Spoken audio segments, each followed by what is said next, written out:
Critical Pedagogy, a Theory of Liberation. As we delve into an exploration of critical pedagogy and its tenets, we begin with a brief bio of Paulo Freire.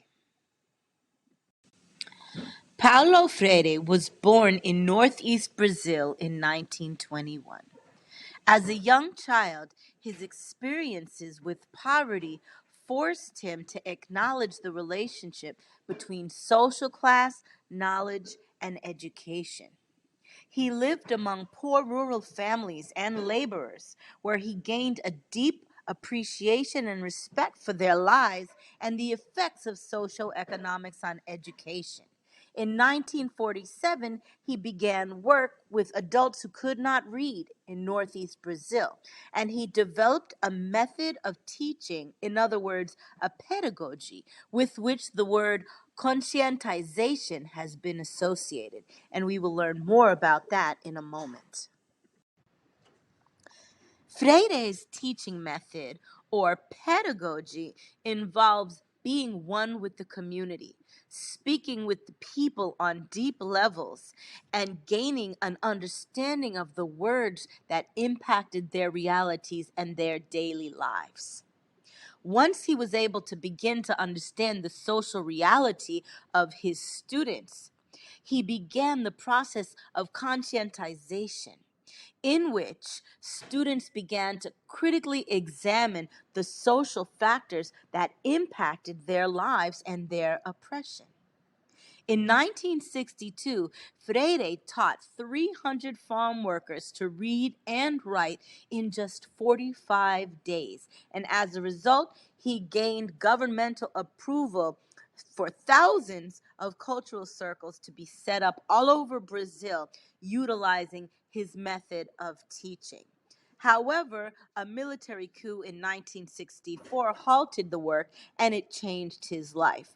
But it led to the development of one of his pinnacle works, Pedagogy of the Oppressed.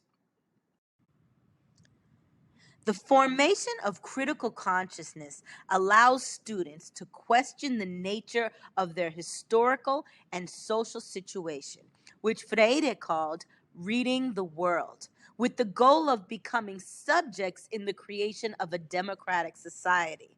Freire believed in the power of the students, and as you can see in the quote, education does not change the world. Education changes people, and people change the world. He was committed to dialogue with his students and to being on the same level with them as they were both learning, both questioning and reflecting and making meaning of the situations that they confronted in their classrooms. Freire's teaching philosophy and pedagogy is best explained in his seminal work, Pedagogy of the Oppressed, which is an international text used by educators to help guide students through an understanding of oppressive societies and how to overcome them through education. We will now move into a definition of critical terminologies. We begin with critical pedagogy. Critical pedagogy is a method of teaching that facilitates the serious critique of social process and social issues that have happened historically and contemporarily. It views students as a legitimate source of knowledge. It creates a classroom community that disrupts the power dynamics of teachers over students. It is dedicated to the eradication of social inequities, including racism, sexism, poverty, heterosexism, and religious intolerance. And it emphasizes civic action and transformation. The principles, aims, and approaches of critical pedagogy are as follows. Principles. Knowledge should relate to and developed from the lived experience of participants or students. Knowledge should be co-created between all participants in the learning process. and education is inherently political. Aims: to become aware of one's own and others' oppressions, to make connections between personal experiences and wider societal forces, and to develop critical thinkers who are able to create new knowledge. Approaches: to co-create a flexible curriculum using authentic materials, generative themes, and finding teachable moments. To cultivate hope and symbolic resistance, and to pursue democracy and equality in learning environments. And I would like for you to pause for a moment and consider how our ethnic studies course has as its goals all three of these critical elements. Which ones of these elements can you identify as taking place in our course this semester? Education as the exercise of domination stimulates the credulity of students with the ideological intent, often not perceived by educators, of indoctrinating them to adapt to the world of oppression. In other words, education is often used as an oppressive system in which students are expected to just accept the information that's given to them without critically analyzing or questioning whether or not that information is factual or based in accuracy. With the intent, even though the teachers may not consciously understand this, of brainwashing or indoctrinating students to accept history in a very biased way, or to accept the fact that the reason why their people are minoritized or marginalized or oppressed is just the way that the world is and a necessary part of history. Critical pedagogy supports the belief that education is never neutral. In other words, pedagogy or teaching always makes a choice to either transmit knowledge and values that support and perpetuate the status quo, in other words, the way that the world is, the way that the nation is in terms of its systems of education, of justice, of health care, in terms of politics and culture, etc., or education chooses to challenge and dismantle those systems that exist because of the embedded racism, inequities, and injustice within them. Not taking a stand does not equal being neutral. It equals conforming to the ways and the ideas dominant to the societal context. In other words, education and educators that does not recognize that the systems that we live in are unjust and inequitable, just by virtue of being neutral, actually end up siding with the status quo and perpetuating the injustices that have existed and that will continue to exist. Freire stated, the educator has the duty of not being neutral. In other words, we have to choose to either side with the dismantling of inequity or being a perpetuator of oppression and injustice.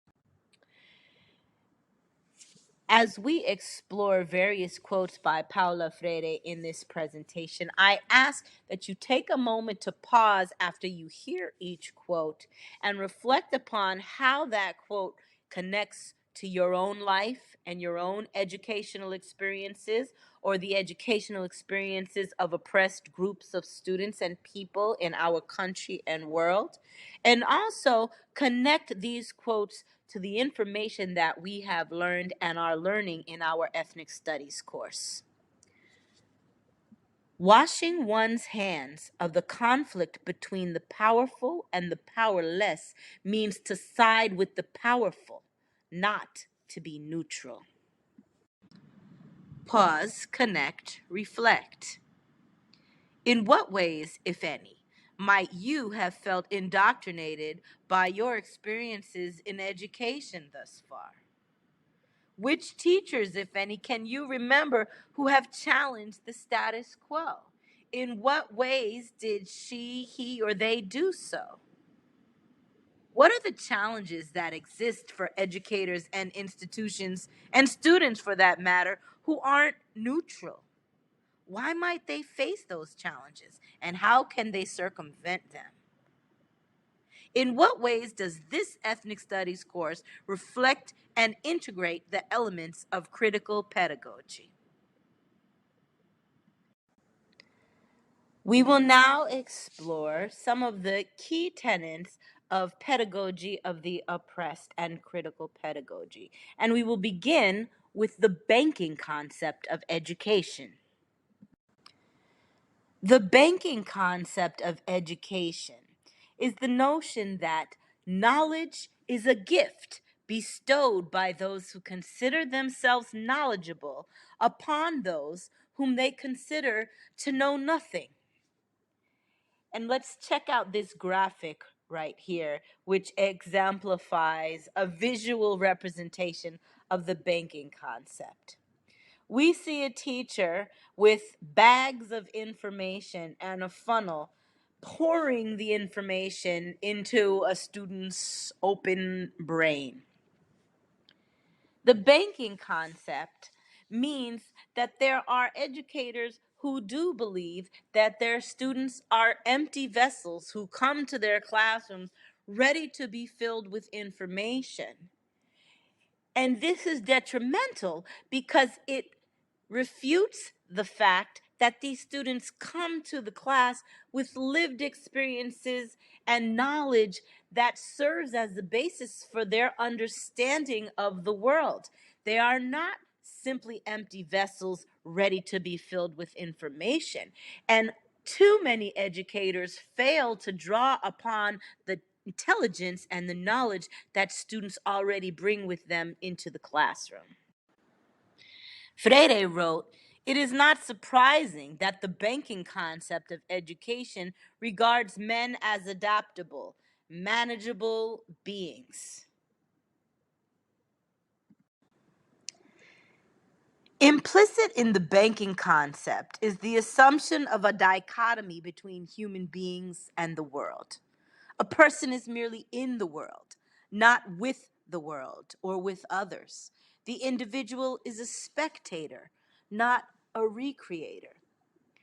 And this relates to students in education because Freire firmly believed that students are active agents in the world, and that as active agents, they are not merely to sit and watch things happen to them, but they should be taking charge of the situations that impact them in the world.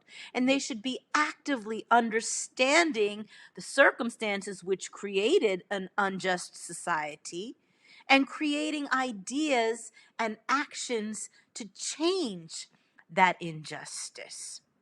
As Freire writes, why not establish an intimate connection between knowledge considered basic to any school curriculum and knowledge that is the fruit and lived experience of these students as individuals?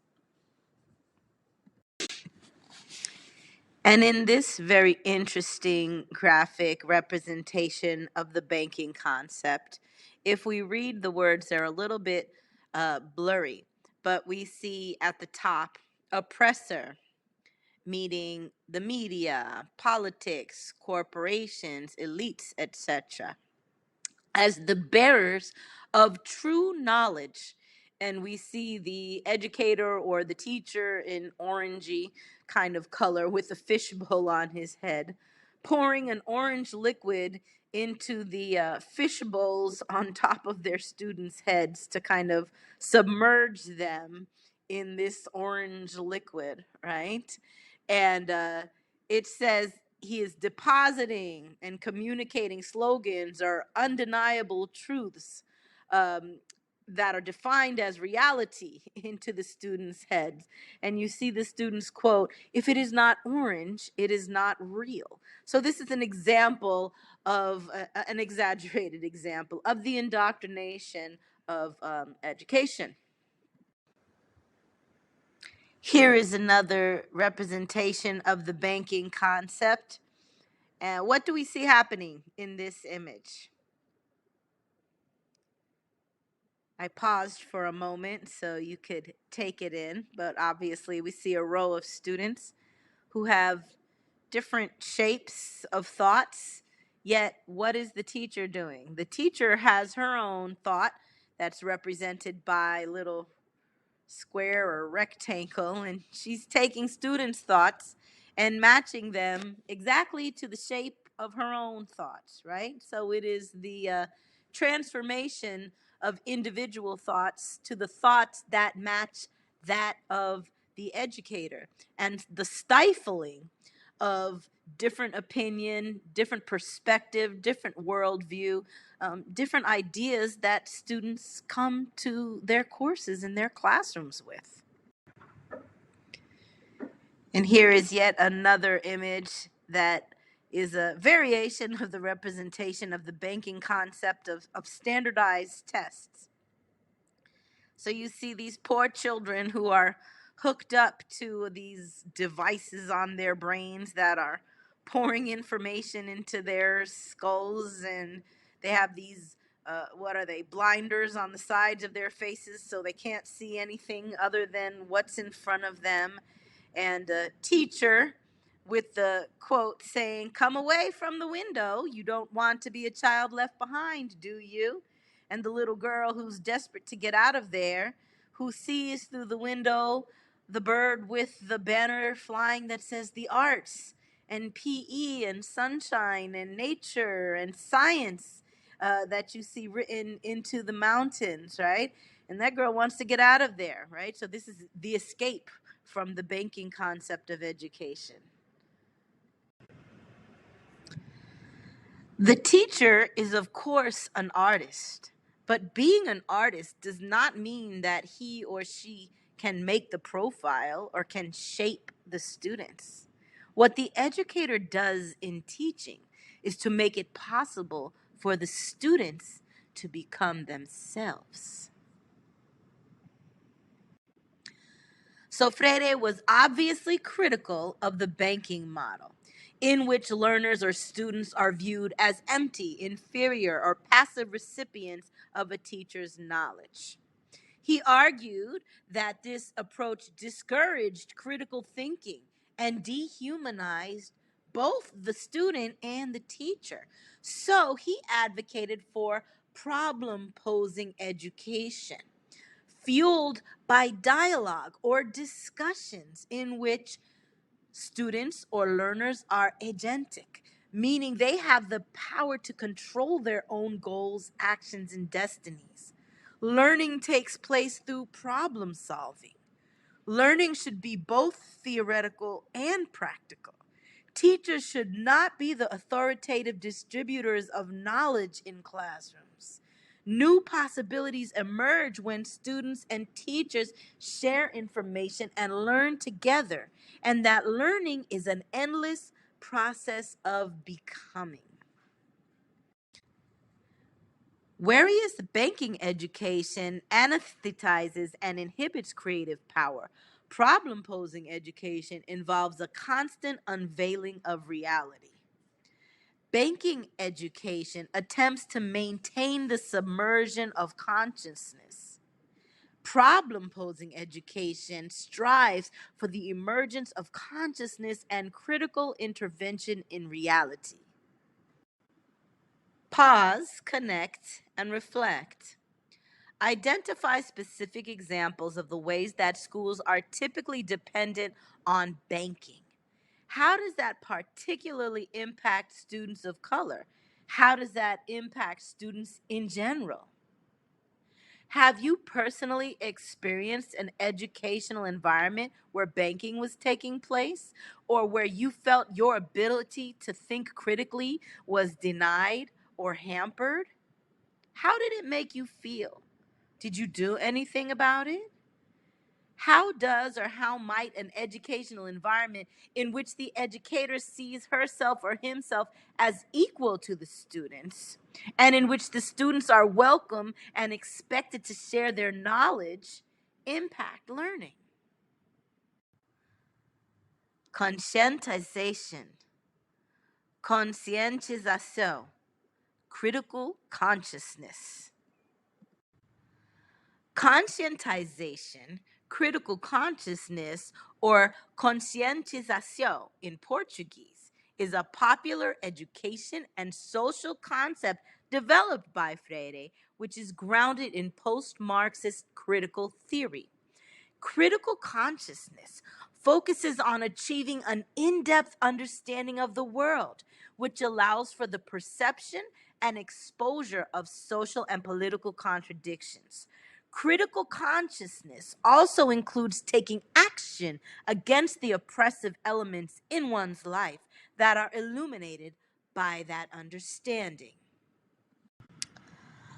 Conscientization is the process of developing a critical awareness of one's social reality through reflection and action. Action is fundamental because it is the process of changing the reality. Freire says that we all acquire social myths which have a dominant tendency. And so learning is a critical process which depends upon uncovering real problems and actual needs and dismantling the social myths that impact us negatively. Critical consciousness is the ability to assess the political and social structures that exist and to empower students to question authority and speak out against injustices. Conscientização also refers to learning to perceive social, political, and economic contradictions and to take action against the oppressive elements of reality. Critical consciousness means going beneath surface meanings, first impressions, dominant myths, official pronouncements, traditional cliches, received wisdom, to understand the deep meanings, root causes, social context, ideologies, and personal consequences of any topic. It is the ability to recognize and analyze systems of inequality and the commitment to take action against these systems. And it can be a gateway to academic motivation and achievement for marginalized students. It is absolutely essential that the oppressed participate in the revolutionary process with an increasingly critical awareness of their role as subjects of the transformation.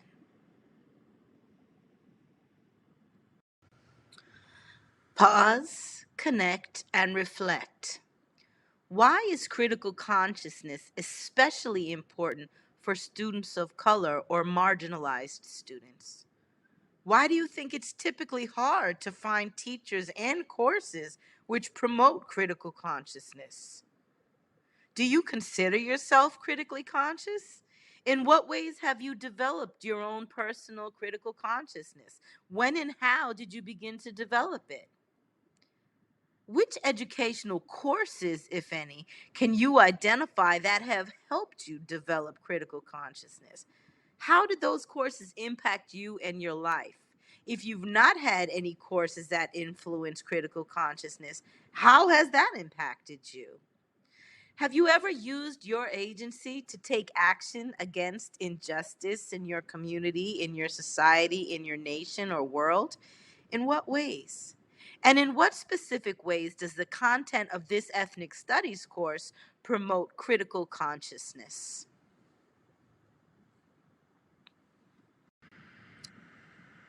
Dialogue. Freire asserted the importance of dialogue or talking in the classroom.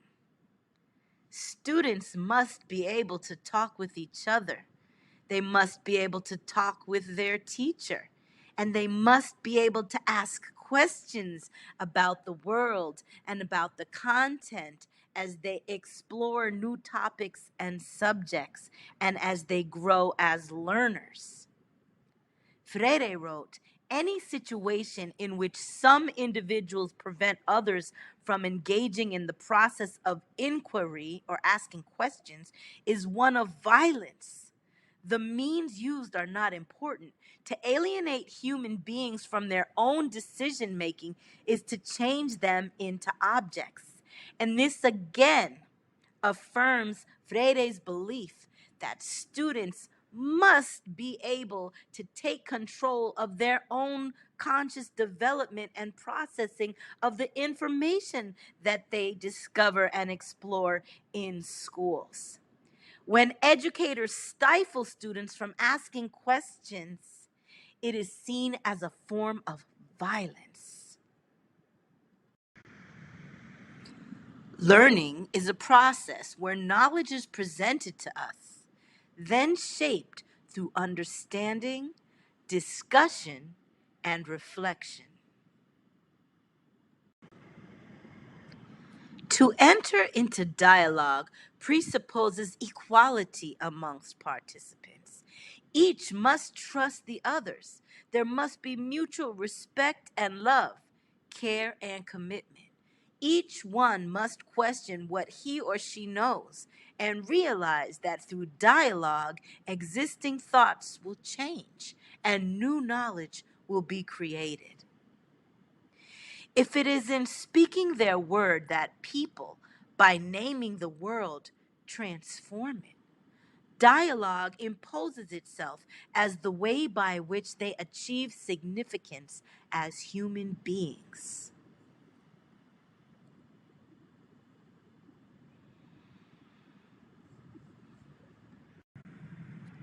Leaders or teachers who do not act dialogically but insist on imposing their decisions do not organize the people, they manipulate them. They do not liberate, nor are they liberated. They oppress.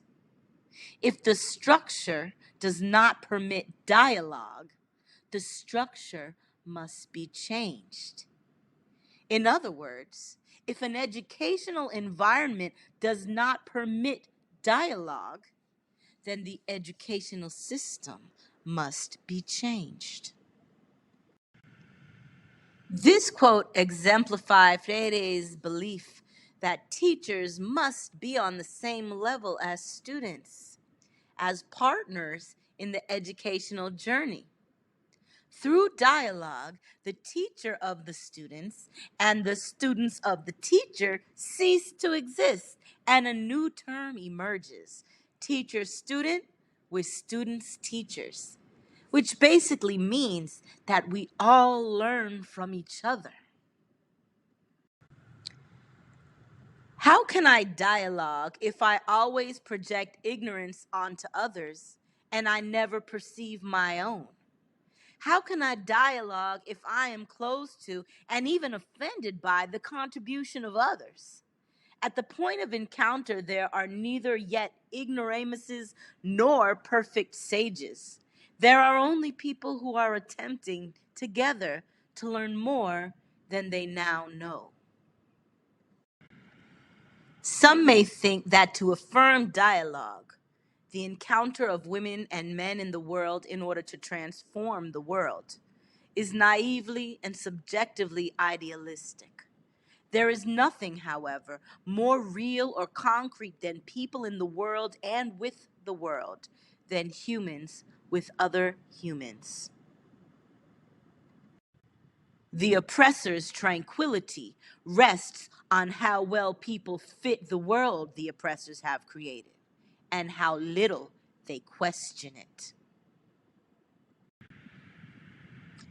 Praxis, action, and reflection. While dialogue is imperative to critical pedagogy, it is not enough for people to come together in dialogue in order to gain knowledge of their social reality. They must act together upon their environment in order critically to reflect upon their reality and to so transform it through further action and critical reflection. This process includes theory, action, and reflection. This is a more detailed model of the cycle of critical praxis, which all students should have the opportunity to participate in. It begins with number one, the identification of a social problem. Number two, researching the background, the history, the data, and the facts of the problem and the people who that problem impacts. Number three is the development of a collective plan of action designed to address the problem. Four is the implementation of that collective plan of action. Five is the evaluation of the action after it has taken place, the assessment of its efficacy, and the re-examination of the state of the problem. Did the action solve the problem, or is it still unsolved?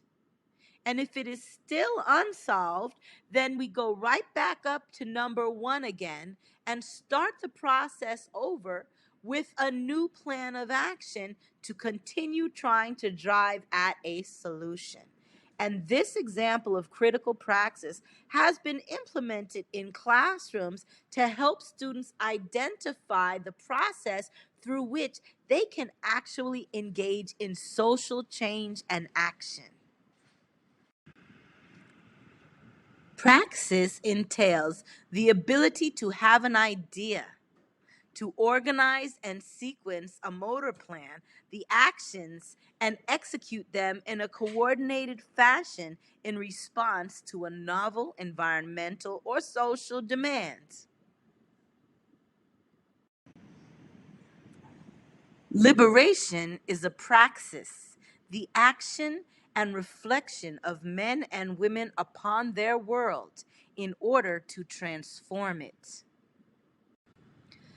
For apart from inquiry, apart from the praxis, individuals cannot be truly human. Knowledge emerges only through invention and reinvention, through the restless, impatient, continuing, hopeful inquiry human beings pursue in the world, and with each other. Pause, connect, and reflect. Have you ever been given the opportunity to participate in a praxis exercise? Explain. In what ways might participating in praxis projects help students, and particularly marginalized students, become more successful? How might it impact their community, nation, and world? Why do you think most schools refrain from promoting praxis projects? What is an example of a social issue or problem that you would consider engaging in praxis towards? Why is it important to you? What would be the desired result of that praxis exercise? Liberation. To liberate is to free someone or something from being controlled by another person or group, etc. Liberation is the process of freeing oneself. Freire wrote, education is freedom. Education will teach you how to do it yourself as opposed to asking someone else to do it for you. And this is what is our critical mission, to free ourselves and liberate ourselves through our own critical consciousness, because we can't rely on someone or anyone else to give us our freedom, for it is not for anyone to give to us. It is up to us to free ourselves. It would be extremely naive to expect the dominant classes to develop a type of education that would enable subordinate classes to perceive social injustices critically. And I want to take a moment to break down this quote because it drives at the heart of what critical pedagogy and pedagogy of the oppressed is trying to impart upon the world. It would be extremely naive to expect the dominant classes, the ruling classes, the Eurocentric order that governs the education system in the United States of America to develop the type of education that would truly create liberation or freedom for the subordinate classes. In other words, students of color. In other words, poor students. In other words, marginalized students. Because this country is built on inequity. And it is built on the backs of those who are poor. And this country needs to keep those different classes separated in order to exist. So how could we expect change or educational change in a country that is so embedded in racism and injustice and in discrimination? How can we truly expect the United States education system to create courses in which students are taught to look at history and contemporary circumstances with a critical mind? That's why ethnic studies is so important. That's why any course that implements and integrates critical pedagogy is so important, so that we can begin to change the structure. And that change has to start from the students. For cultural invasion to succeed, it is essential that those invaded become convinced of their intrinsic inferiority.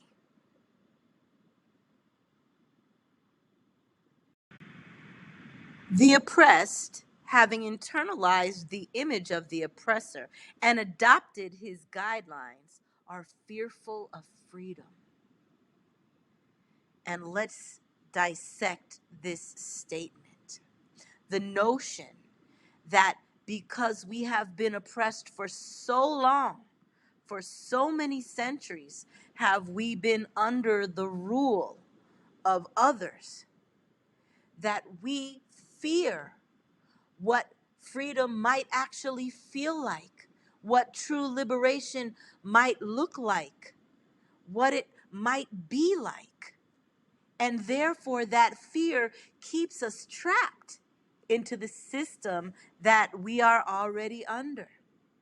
And this is why it is so critical that we explore notions of liberation and change, and that we become the agents of that change to create this new reality.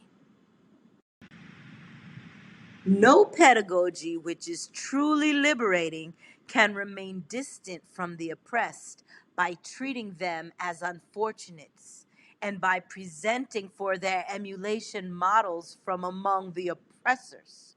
The oppressed must be their own example in the struggle for their redemption.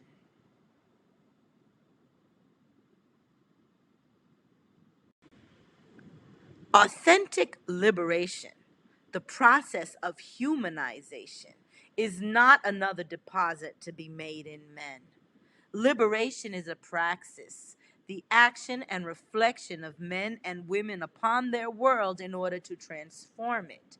Those truly committed to the cause of liberation can accept neither the mechanistic concept of consciousness as an empty vessel to be filled, nor the use of banking methods of domination, propaganda, slogans, and deposits in the name of liberation. Attempting to liberate the oppressed without their reflective participation in the act of liberation is to treat them as objects that must be saved from a burning building. Freedom is acquired by conquest, not by gift. It must be pursued constantly and responsibly. Freedom is not an ideal located outside of man, nor is it an idea which becomes myth. It is rather the indispensable condition for the quest for human completion. For your final pause, connect, and reflect. What does liberation mean to you? Can you define it in your own words? In what specific ways might systems of education become foundations of liberation for students? What does liberation is not a gift to be bestowed or given to others mean to you? What does freedom is acquired by conquest mean to you? And how does ethnic studies promote liberation for students? In conclusion, I must note that what you have seen in this recording represents a very tiny portion of the totality of themes that are found in critical pedagogy and pedagogy of the oppressed. I highly encourage you to check out Pedagogy of the Oppressed and process it through your own lens in your own time so that you can gain a full understanding of the impact and the power of this incredible teaching methodology and pedagogy. For now, we will leave off with one last quote. Looking at the past must only be a means of understanding more clearly what and who you are, so you can wisely build the future. We are forever thankful for Paulo Freire for his contribution to the world, Pedagogy of the Oppressed.